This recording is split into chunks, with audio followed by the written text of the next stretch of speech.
volume 0%. Good afternoon, and welcome to Blindformers. I am your host, Blind Prime, and for today, I have for you Transformers Studios Series 86 Gnaw. Now, to those of you who've seen the 86 movie, you know about Gnaw, you know about the Sharkticons, you know about their Bah-weep-graan-Gnaw-weep-ninny-bongs. I love that word. So, let's talk about how to transform him. If you've watched my More Than Meets the Eye episodes on this guy, you understand my feelings on his robot mode, and you understand my feelings on his monster shark frog mode. Yeah, shark frog. Sharkticon, sure. Monster Sharkticon mode. So, without further ado, let's get into it. We already know his measurements, we already know his siege ports, we already know everything about this guy. We've had multiple videos. So, to transform him, you're going to want to first remove his accessories. He comes with a gun, and he comes with his crazy whip, which, I just say, this flail, it's a flail, is just one of the better flails I've seen. I really like it. It's long, it's got some maneuverability to it. I really like that accessory. That's a fun accessory. Okay, now that we've done that, you want to then, let's start with removing the shark fin from his back. That will disconnect his backpack from a port on his back, this port on his back will end up becoming his tail port for the flail. So we'll get to that. That's actually the only parts forming in this guy, and that's not really counted as parts forming. That's more weapon storage. So once you remove the shark fin from the back, you want to then move over to the hands, and you're going to fold each of the hands into the wrist. There's a little negative zone on the inside of the wrist for the hand, and you're going to just fold that hand into that negative zone and remove it. And like I said in the More Than Meets the Eye, those are the only negative zones I've discovered on this figure, which it's so nice. This guy's, I do not like gaps. It's really nice. So let's then move on to pulling the back up. So you want to grab the backpack right where it, the edge of it, and then you're going to just pull it all the way up above the head. And it's going to just go all the way up till both of the jaws are clamped shut. And this is a necessary step because you're just going to you're getting that out of the way so we can work on other things together. Let's work on those other things now. Let's work on the feet. So the feet, pretty easy. You fold the back of the heel into the bottom of the foot. There's a little negative zone there that fits it quite nicely. And then you fold the feet all the way up into his chest. These feet just fold pretty simply. There it goes. So what you want to do with the feet is you want to fold them backwards, or is that backwards? Yeah, that's backwards. You want to fold them all the way backwards till the back of the heel touches the back of the thigh, and then you move the leg forward all the way, and you're going to just make a clump of leg right there. Now that that's done, go ahead and lower the arms.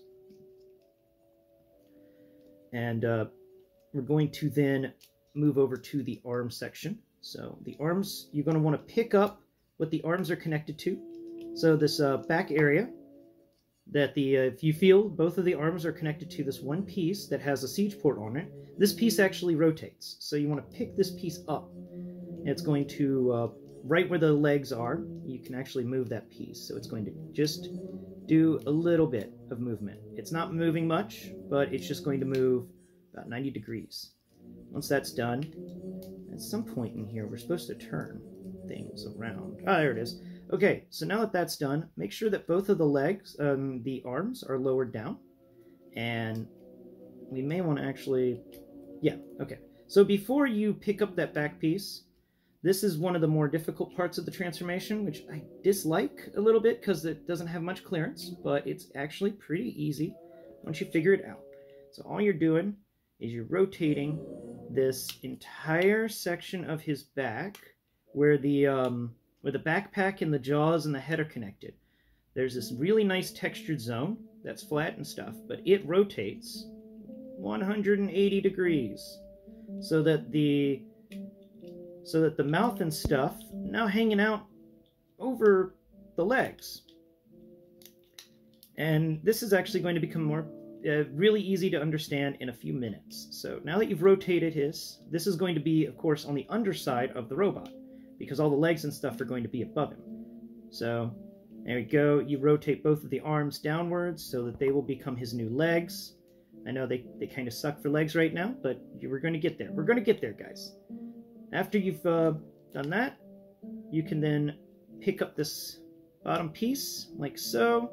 You know, like I was explaining you to do it just a minute ago. And when you do it this way, you've actually introduced a negative zone. Now, these legs that we folded earlier are actually going to fold down, and the toes are going to fit into the underlip of this siege port. Remember the siege port on the back? Well, now it's at the, you know, on his back, underneath the siege port that the shark fin was plugged into. The one I tell you that the flail will be plugged into. It's now going to be directly on the back of the monster Sharkticon mode. We're almost at Sharkticon mode. So, we just got to move these legs. Now, this leg is being a bother. What is wrong with you? Why are you... What happened to you, Mr. Leg? You're not even... What's going on here? Oh, there it goes. Okay. So, this leg is just going to fold in and down. Come on. Come on, get in there. Okay.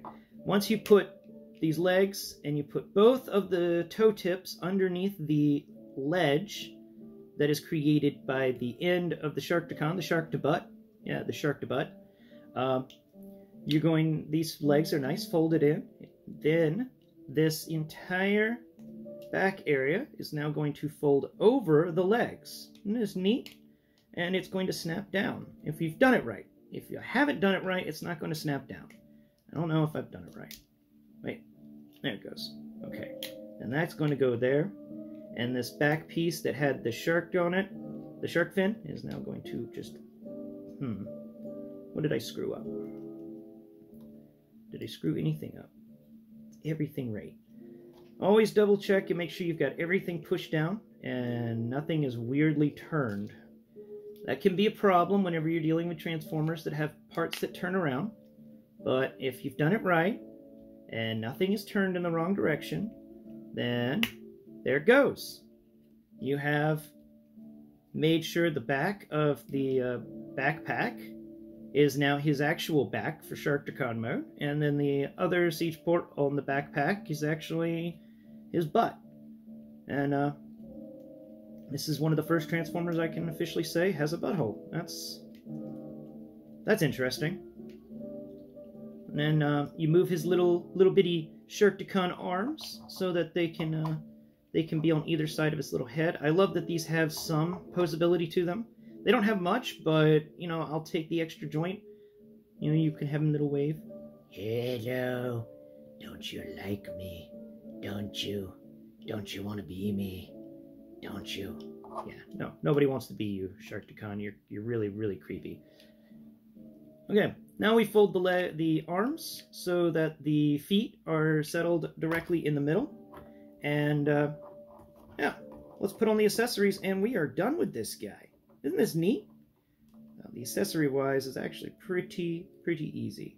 So, we're going to then take this flail, and the flail will plug into his butthole. And there you go. And it's going to add stability to this form, so you can have him do some things like stand up and stuff slightly. And, oh, what was that? What is this? Oh, this is his shark fin. Okay, so shark fin now gets plugged back into this top. It sits in there pretty loose now. I will let you guys know that. The shark fin does not like to sit in here tight. It's pretty loose. So if you have some museum grade sticky tack or the museum grade putty that I talked about in a previous episode, you can utilize that. It won't take much. You just want enough to make sure it doesn't fall out whenever you flip it upside down. It's pretty nice. And finally, his gun.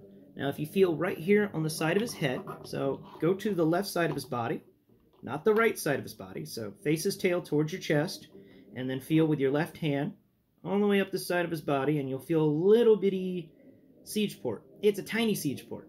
It's right behind or right behind and above his left little bitty arm. You know, there's a little port there. On his gun, he's got a little port, a little male siege port on the side, and we're just going to want to plug that little port in.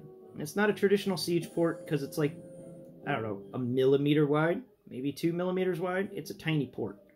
But it fits the gun, and then the gun can move up and down on that little joint, and yeah, there you have it. There is Gnaw, Sharkticon. Na na na, na na na, na na na na, na na na na. Alright. Well, guys, I hope you've enjoyed this episode of More Than Meets the Eye. I am your host, Blind Prime.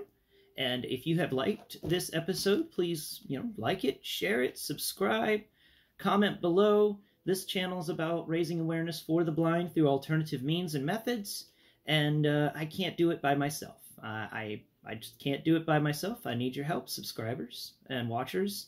I need you guys to share and, blast it on your grandma's wall. I don't care. I just want the word to get out there.